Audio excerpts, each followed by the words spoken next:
Hello everyone. My name is Vikas Agrawal and I'm the founder of AIF and PMS Experts India. So we are basically a digital platform for alternate investments and portfolio management services. So, at AIF and PMS Experts India, we keep organizing these sort of knowledge-based sessions, and whole idea is to sort of educate and empower each and every investor, make them understand what's happening in and around the world, and therefore we invite industry experts all the time and try and read their mind. So this time with me, I have Mr. Aashish from WhiteOak Capital. He's the Chief Executive Officer. He brings about more than 2 decades of experience on the table when it comes to investments, more particularly in equity side.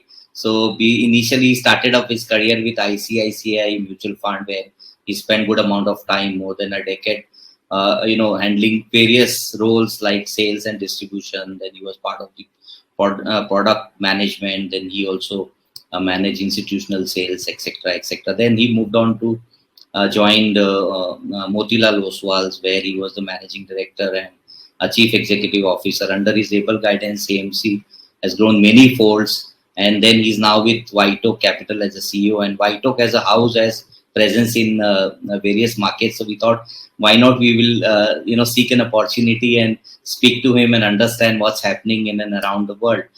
So firstly, Aashish, thank you so much for accepting our request and taking the time out from your busy schedule and joining us and agreed to speak to our investors. Thank you, Vikas. Thank you for inviting me. Yeah, right. So, Aashish, a lot of noise in the markets. People are concerned, really. I mean, especially for numbers which are coming from US and UK. I mean, it's really a concerning situation for everyone. So there are people who have not put the money, and there are people who have already committed and thinking about, is the time to really come out and redeploy in the form of STP, or what should be the strategy? So while as a boutique wealth management firm, we keep advising them, but idea is to invite experts like you and understand more from you. So as a house, where do you see economy going ahead, our Indian economy, and what kind of impact it can have as far as these global uncertainties concerned? Over to you. Sure. So yes, definitely these are concerning times. And if you ask me, I have been a little bit more concerned and a little bit more careful since I heard the word decoupling, because the last time I heard the word decoupling was way back in 2007. And then, when people start thinking like this, it's never a good sign. So let me just elaborate why I'm saying that, definitely there are concerns, for a simple reason that if you see, anywhere, if you see television, if you see portfolio managers, if you see analysts, even the government, for example, everywhere you see this thing being mentioned that, India's economy and India's corporate sector is in a very, very strong position, and maybe the external environment may not impact us too much. Now, that is partly true, and partly I don't agree with it. Let me just elaborate why I'm saying this. Why did I say partly true? The reason is because, when it comes to the economy or when it comes to corporate performance, you can pick up region by region, geography by geography, company by company, sector by sector, and you can analyze that, what is the impact, or, if the European economy is going through energy crisis, if the US is going through, bouts of rate hikes, which will eventually result in a slowdown. So if Europe is in a energy crisis, if US is going to slow down, what is the impact of these things on different sectors, different companies? All of this one can, check data, and one can, analyze that who is exposed to what. So when it comes to economy or corporate sector, you can have a proper mathematical or scientific discussion as to how much is the correlation, or is it isolated, is it correlated? You can do all that. But when it comes to stock market, I think when it comes to stock market, that's where there is a challenge, which is that stock markets in the short term get fully correlated, right? So let me give an example. If you see in October 2021, our benchmark Nifty was 18,600 at the peak, I think. And by June 22, it came down all the way to almost 15,000, correct? Now, in this entire period, if you see, first, the fall started with China's tech sector, Ant Financial IPO was cancelled. ed tech companies, gaming companies. Basically, the Chinese government's attitude towards the new age technology changed completely, right? So China tech sector fell, US tech sector as a result of that declined. Then there was a war in Ukraine, then energy prices, oil, commodities, then inflation. So 18,600 became 15,000. And all the reasons that were given to us, we know about it. But during this period, India's economy didn't do badly, or India's corporate sector didn't really do badly. And even after that, the earnings downgrades have been barely in the range of 5 to 10%. It's not some dramatic decline of the expected earnings. At least as of yet, we have not seen that. So what does that tell you? It tells you that economy and corporate sector may not be directly impacted, may not be immediately impacted, may not be as severely impacted. But stock market gets correlated. So today where we are, if you see where are we today, you can see that China, of course, now there is this whole new thing which is happening. But the point is that China has a real estate crisis. As a result of that, they are probably likely to be even suffering a financial crisis. Because of the war in Europe, Ukraine war, Europe is having an energy crisis. And you know that after 10, 12 years of strong teji in US, there is high inflation. To control inflation, they are raising rates, and eventually they might tip over into a recessionary phase. So all of this environment, within that, if India's economy and corporate performance is doing very, very well, you can say that you have a beautiful house in a bad neighborhood. But if you have a beautiful house in a bad neighborhood, you will get disturbances from time to time. So this whole discussion about decoupling is slightly nuanced. Basically, to sum up, what I would say is that economies and corporate performance, there will be various levels of correlation or isolation depending on the sector and the company and the geography. But when it comes to stock markets, because of all the external issues that I described to you, if there is any event which happens or if there is any decline in the world markets, I don't think we will be decoupled from it. If market declines in a big way in US, I think there will be spillover effect on us. If there is a big issue in Europe, there will be spillover effect on us. So I think this is a time to be careful. This is not a time to be overexposed. This is not a time to be too aggressive. One has to be careful. One has to be on top of the asset allocation. And if people are there who cannot tolerate volatility, then they better be conservative. Right. So those who cannot handle these sort of volatility, it's a time for them to be in sidelines. But I think the bulk of the money is made. When knowing the fact that there is uncertainty, Aashish, and if people are saying that the other concerning thing is, Aashish, the numbers coming from US, they're not like saying that it's something happened in last decade. They're saying that it is happening after 3-4 long decades, and some of the numbers are really showing the way that you will have a long period of underperformance from US markets, and as a result of that, some of the emerging economies like India can have long duration of underperformance or maybe a recessionary period. Do you tend to agree with this statement?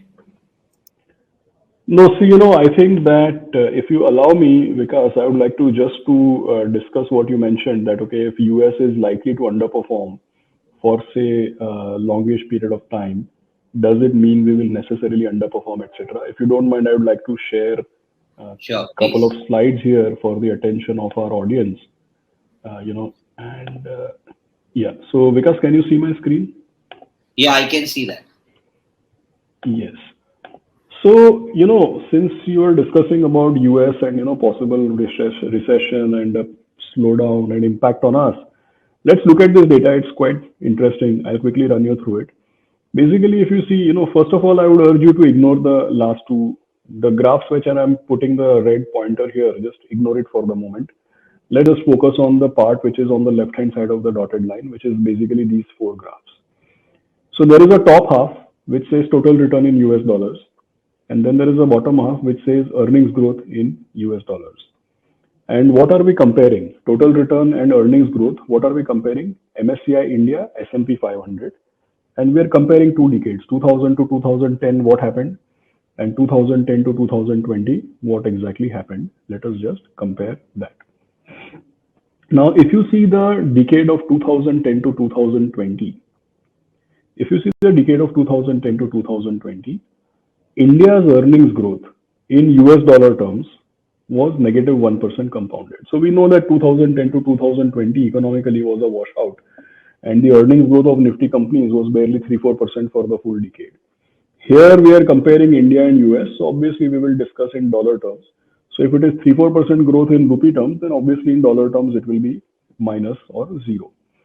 So 2010 to 2020, Indian companies' earnings growth in dollar terms was practically zero. In the same decade, S&P 500 companies' earnings growth in dollar terms was 8% compounded, right? Consequently, 2010 to 2020, India's index, we gave zero return in dollar terms, and US index delivered 11% compounded in US dollar terms. So first thing is a obvious, begs an obvious question that right now, a lot of us are very, very worried that if the US has a recession, what will happen to us? So we can always ask a very innocent counter question that in the previous decade, US was booming. How did we benefit out of it? You can see in this data, we did not benefit at all. And the obvious answer is that domestic conditions matter, because 2010 to 2020, we had 2G scam, coal scam, corruption allegations, the government changed, a new government came. Immediately, RBI came with asset quality review, 10 lakh crores worth of NPAs, demonetization, RERA, GST, all that could go wrong, it happened. It ended with ILFS default, credit crisis, COVID. So basic point is that 2010 to 2020, the US was actually booming. We didn't participate in that boom because our domestic conditions were bad. So ultimately, domestic conditions matter. So let's go to the previous decade, 2000 to 2010. In this decade, Indian companies' earnings growth in dollar terms, 14% compounded. American companies' earnings growth in dollar terms, only 2% compounded. So as a result of this whole decade, Indian companies, India's index delivered 12% compounded in dollar terms. US index did not grow at all. And by the way, 2000 to 2010 also was just as bad, because 2000 started with tech bubble crash. Then the World Trade Center was blown up. After that, global financial crisis. So 2000 to 2010, if you see, when the tech bubble burst, US market fell, our market fell. When World Trade Center was blown up, their market fell, our market fell. Global financial crisis, their market fell 25-30%, our market fell 55 to 58%. So every time the stock market declined, in complete sympathy or empathy, our market also declined. But ultimately, at the end of a decade, their market delivered what their companies delivered, our market delivered what our companies delivered. So there are 2-3 lessons in this slide which I want to share with you. When the US was booming, we didn't benefit. What is the reason? Domestic conditions. So in the long run, the explanation for stock market performance is always the domestic conditions and the corporate performance, nothing else. But in the short term, stock markets get correlated, and over the long term, they will ultimately do what the economy and the corporates do. So I think this is what one needs to really keep in mind. I don't think that US recession means recession for us. I don't think that a boom in US necessarily means a boom for us. Yes, if the US is booming, in fact, experience shows that if the US was booming, emerging markets actually underperformed. Because, if the largest economy in the world is growing 3-4% year on year, then other economies will struggle to attract investment. And in 2000 to 2010, when US did badly, that was probably the best period for emerging markets. So I think that we are not, ultimately what our stock market will do will depend on our domestic performance and not so much on US performance. Can become an opportunity, blessings in disguise for emerging markets to do well, both on the corporate earning sides and sort of increase their market share and do well as an economy. So now particularly two specific questions, Aashish. One, they're saying that because of the emerging market allocation, most of the FIIs have come from US markets, particularly investing in India.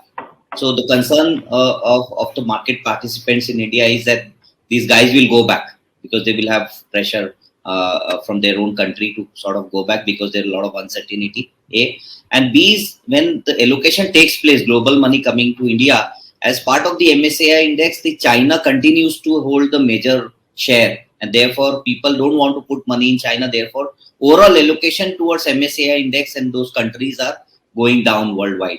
So, is that true? And do you think it can have impact on Indian economy?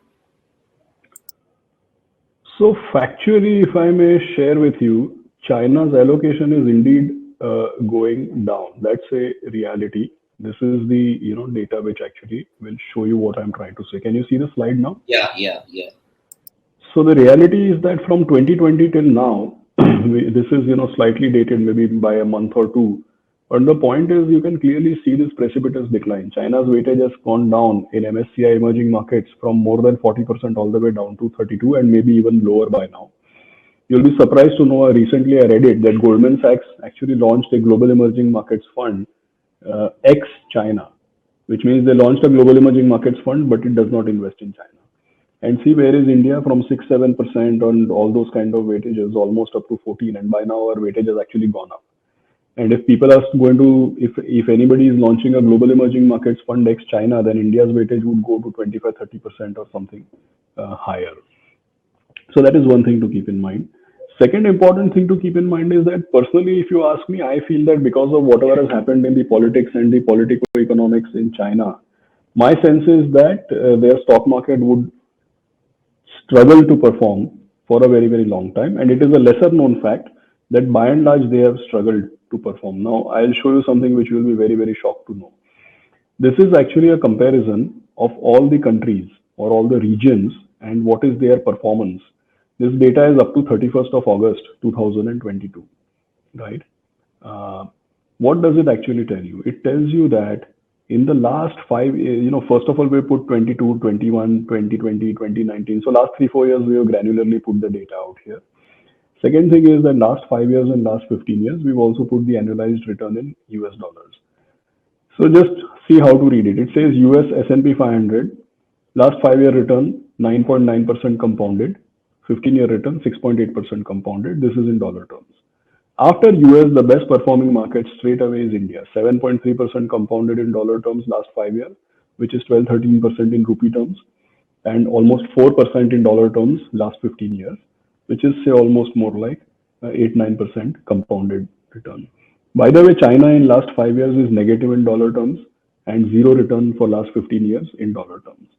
So what is one fact? One fact is that if you want to be a free market, you have to be a democracy, because all the growth of the economy doesn't necessarily translate into growth of the stock market. Because if your economy may be doing very, very well, but if your market mechanisms, if your regulation, if your policies, if they are very, very uncertain, right, then I think it really, really does not result in stock market return. So there is something called a policy uncertainty index, and that might be actually, sorry for flipping the slides, but I want to share with you something else, which by the way is called a policy uncertainty index. And I think that will be very, very educative for everybody. Why I'm pointing that out to you is because China is known to have very, very high uncertainty in their policies, and hence they are more like a hostile environment when it comes to foreign investors being able to invest there. So long story short, you are absolutely right that a lot of money used to come by way of global emerging markets. In global emerging markets, China used to have a very high allocation. So if China does badly, then instead of global, so money would move out of global emerging markets. If money would move out of global emerging markets, then for no fault of ours, we would also lose some money. I think that is the trend for now. But ultimately, in the next 5-10 years, one can expect that India will be an investment asset class on its own, and we will definitely gain from the relative underperformance of some of our peers. Now, on your screen, this is what I was telling you. There is something which is called a policy uncertainty index. Yeah, I can I'll point it out for you. You can clearly see what happened after 2020. And last year, when China started kicking out all the tech companies and cancelled Ant Financial IPO, see what has happened right through 19, 20, 21, 22. China has a very, very high ranking on the uncertainty index. So this is basically what it shows. And if you see India, see the orange line. The orange line is India is reasonably flat. In fact, by the way, in India, the policies have turned for the better, right? We used to have this retrospective taxation. We have removed that. We have withdrawn the cases. We actually withdrew the case from one of the multinationals and we refunded $1 billion of tax. We are working very hard to ensure that one of the big telecom companies doesn't go under, and the government is saying we are willing to take stake and we are willing to change our regulations to be more accommodative. So if you see, India has the best policy certainty and China has the least uncertainty. So a lot of time people will come and tell you invest in China because PE multiple is low. This data tells you very clearly why their PE multiple is low. Market is smarter than anyone else, and I'm sure this You summed up very well. Market is always much smarter. Yeah. So last two questions before we come to the discussion about the portfolio, how to construct the portfolio. So last two question is, Aashish, can you talk to us and enlighten us with your thought process is about what's happening in oil markets, particularly there's a fear that oil will come back to 110 and 120 per dollar barrel, and what is this oil saga is all about? Because we are hearing that for managing the demand, they are cutting down the supply side. And second concern is the rupee weakening against dollar at reaching 82.5. These are the two concerns. So if you can just throw some more lights. So, definitely nowhere close to being an expert on either of the topics, but whatever I read or whatever, and frankly, we believe in running a portfolio which is geared more to beat BSE 500 as consistently as possible. So we don't start our day by thinking about macros. It is our job to nullify or neutralize the macros, but not really to forecast the macros. Having said so, I'll try and do justice to your question. I think as far as the dollar and the rupee is concerned, here is my 2 cents on it. See, let's understand one thing, that why is the dollar strengthening so much? Apart from all the conspiracy theories, let's leave that aside. But if you just go purely, first principles, or if you think in basics, the basic is that dollar is appreciating obviously because they have runaway inflation. To control inflation, they need to raise rates. So something which was practically giving 0% return is now giving 3 to 4% return. So obviously, if you raise rates so much and start paying 3-4% on government bonds, then you will attract a lot of inflow. Correct. So obviously, they are attracting a lot of money being attracted to the dollar because they are raising interest rates. They are raising interest rates to cool off the economy. Let's not forget that. Correct. The second is that dollar, US, when the whole world, I described to you in detail, but when the world is under duress, clearly US is seen to be as a safe haven. So if US is seen to be as a safe haven, then that will also mean that a lot of people would rather park their money in US government bonds or treasuries. So 2 reasons why the dollar is appreciating. And other currencies in varying degrees are depreciating. But let's not forget what was the antecedents? Why were they raising rates? They are raising rates to cool off the economy. So with some lag effect, ultimately, the dollar has to reflect their economic reality, which is that they are headed for a slowdown, if not a recession, at least a slowdown. So ultimately, the dollar has to reflect their economic reality. That economic reality is that ultimately it should start to, cool off or start to depreciate. That is what their economic reality is, right? It is now getting a double whammy because of safe haven as well as rising rates. But I think at some point in time, the geopolitics might settle down. Even if not the geopolitics, at some point in time, the US economic data will become weaker. And hence, the dollar would lose some value. And on a relative basis, we might actually, if I tell you about global financial crisis, I don't know if you would know or recall, but before the crisis, rupee was 42 to a dollar. When the crisis played out, rupee went to 48.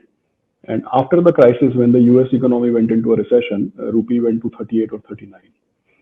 That's how the history played out.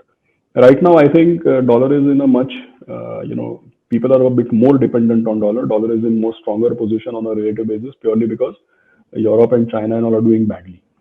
So I think either the geopolitics has to settle down a little bit or the US economic data has to get weaker.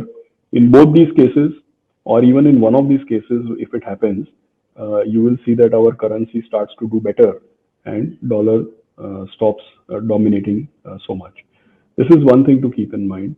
Oil, I really don't know, but the point is that if the world is in trouble, I don't see how, and the fact is that if they have to cut supply to manage oil prices, then that is clearly a sign of weakening. So again, oil definitely I'm not an expert, but I don't think it can sustain at high levels other than this geopolitical, flaring up, temporary flare-ups. Like, it did go to 125 and all also. Those are temporary flare-ups. But the point is that barring those temporary flare-ups based on the news, fundamentally, if you think of first principles, like I said, if they have to cut supply just to hold the price, or if there is actually a weakness in the global economy, not sure why oil should keep going higher. Thank you, Aashish. Now coming back to the discussion on the portfolios, there are a lot of investors who have joined, and some of them have already invested in our portfolio. And what was happening is they were getting some mails that as a house, you manage both mutual fund PMS, in fact, AIF as well.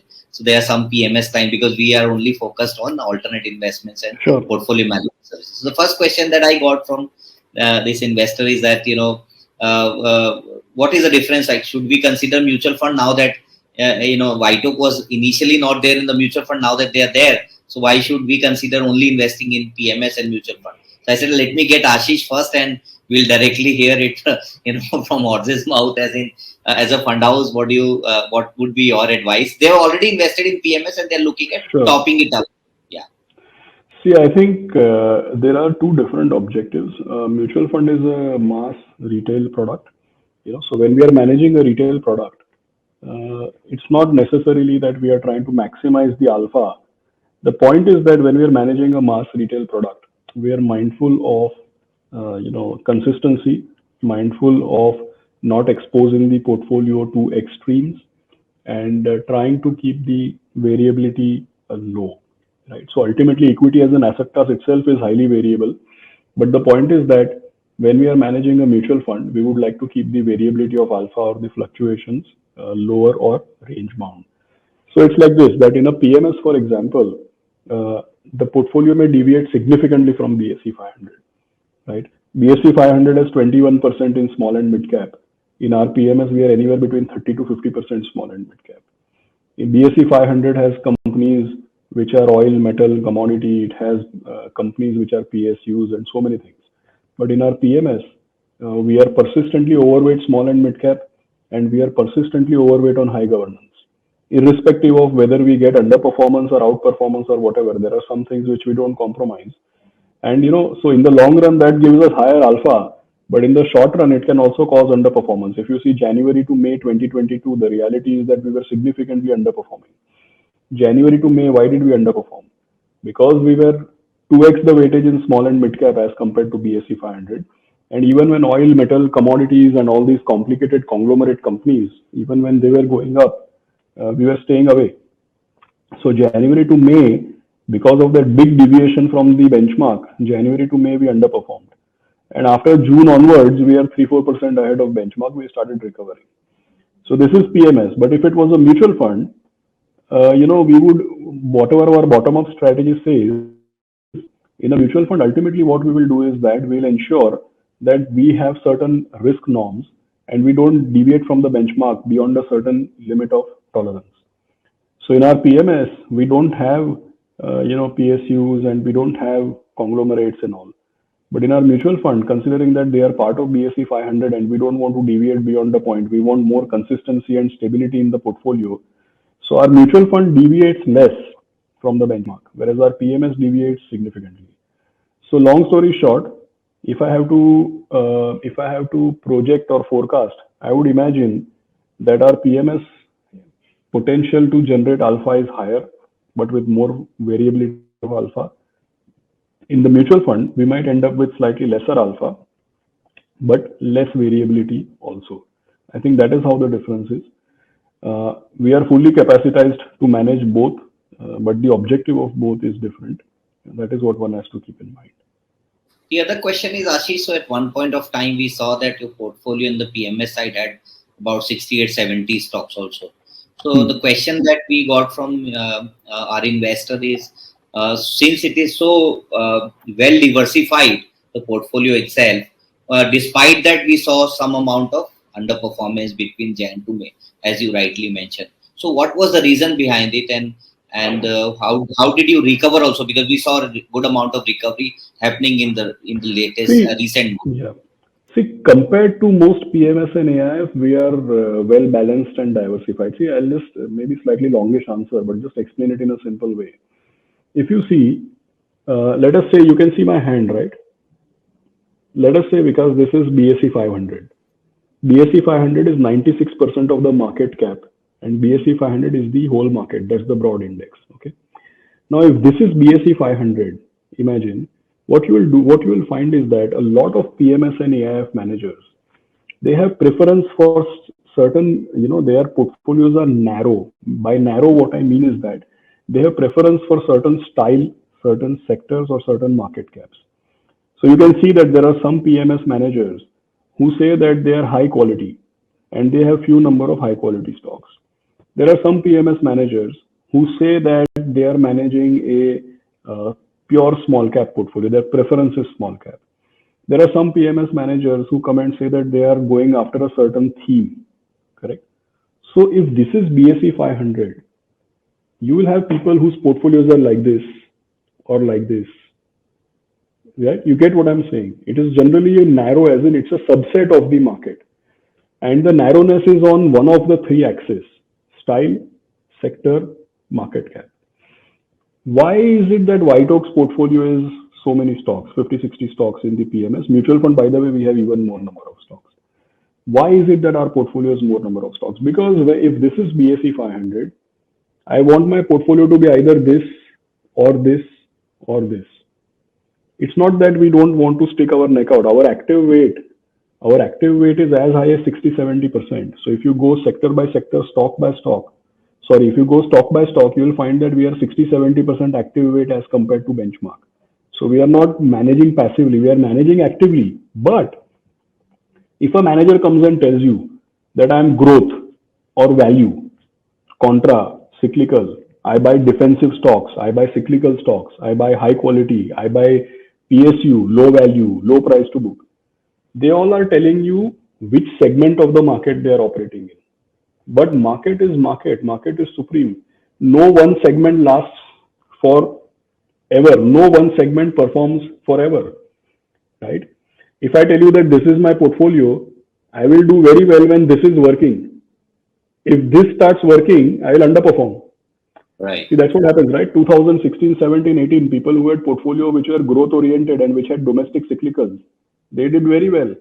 But in 2019, people who had high quality defensive portfolios, they did very well. But in 21, 22, people who had value portfolios, PSUs, oil, metal, commodity, they did well. So what happens? Style, sector and market cap, it keeps rotating depending on change in macro parameters. That is why the winners keep rotating. Now, our objective is to beat BSE 500 consistently. So our portfolio has to be growth as well as value, domestic as well as exports, defensive as well as cyclical, large cap, mid cap, small cap. So don't just look at the portfolio as a list of stocks. Also see it as a bunch of components, which is done to ensure that we are covering the market and yet we have the potential to outperform. Having a broad portfolio, see, how well we outperform will depend on what kind of stock picking we do.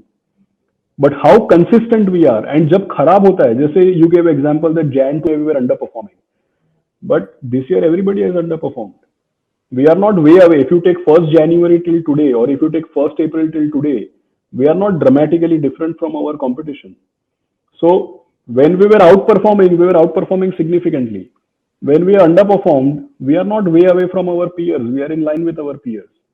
So what happens is how well we perform will depend on our stock picking. But how consistent we are or how stable we are, that will depend on the portfolio construction. That is where this diversification helps. So last question. There's no right or wrong. Everybody is going after a particular outcome. The outcome we are going after is to beat BSE 500 by a big margin consistently. Somebody who has a narrow portfolio, they might be going for an outcome that I am holding 10, 12 stocks, their earnings will double every 5 years. I have nothing to do with the benchmark. So everybody has a different recipe. That's the point. Right. And different styles works in different time frames. So as you rightly said. That is why winners keep rotating. That's the point. Mm, right. Absolutely. Last question, Aashish, before we conclude the session. It was great interacting with you. So, last question is, if you can talk to us about your digital theme, because some of the investors already have exposure to Pioneer 200 and then looking at adding up more money. We are advising them to look at digital, because as a house, we also strongly believe that digital theme is going to shape up big time. So, over to you. Sure. Thanks, Vikas. So I think, see, one thing I would like to clarify that when we say digital, our portfolio is not narrow, meaning we are not owning IT or only IT enabled or only new age or anything of that type. Basically, I'll just quote you from, you will understand the basis of this portfolio in one or two sentences. I'll just quote you from that.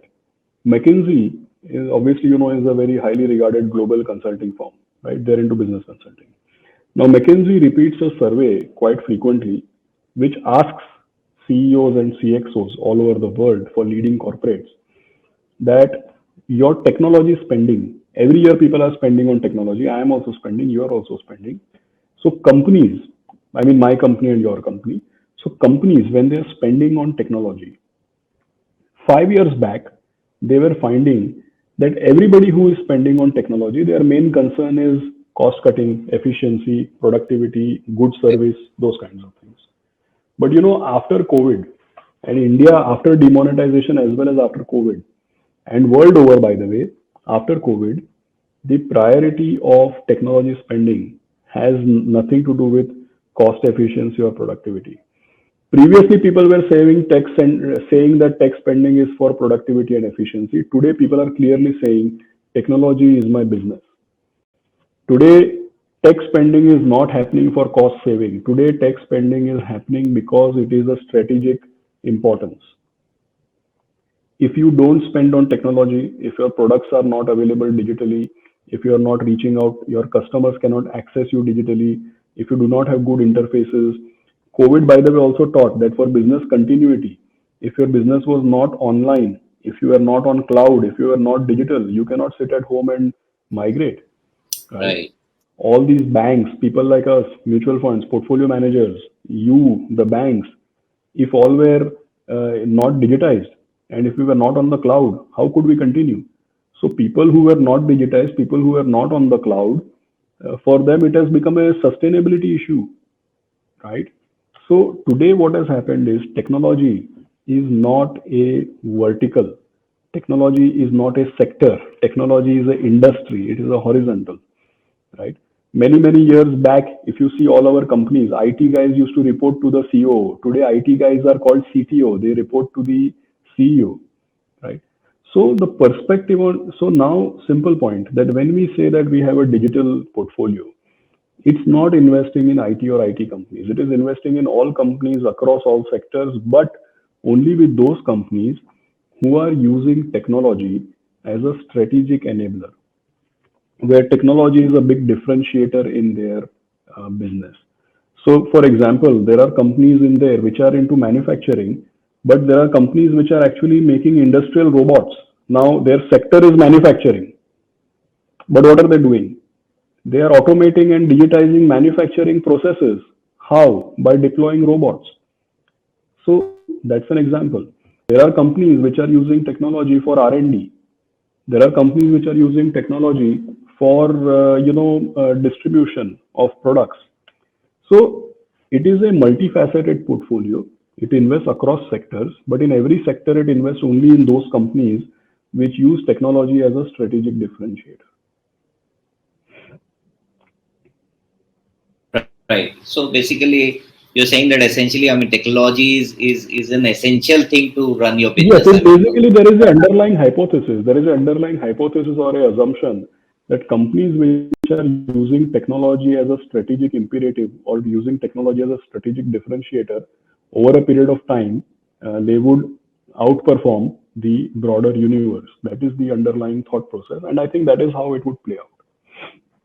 so how do you construct the portfolio? Are you look at companies like Zomato's or new age companies also as part of the They are portfolio? also, Like, yes, they are also part of the portfolio, not necessarily Zomato, but these companies are also part of the portfolio because one of the things I mentioned is that technology has also changed distribution. Correct. meaning how do you access customers and how do customers have a better experience of dealing with you? For that, you are deploying technology. Some are deploying technology for better logistics or efficiency of logistics. Some are deploying technology, like I said, for automating their manufacturing processes. So yes, definitely these new age tech companies also do form part of the portfolio because for them, digital and technology is the core business. Great, Ashish. So thank you so much. Not taking too much of time from your ends. We've already taken 40 minutes, and thank you so much once Thank again you. for spending time. It was great interacting with you. My pleasure. And Thank you, Vikas. yeah, thank you, dear investors. Bye. Take care.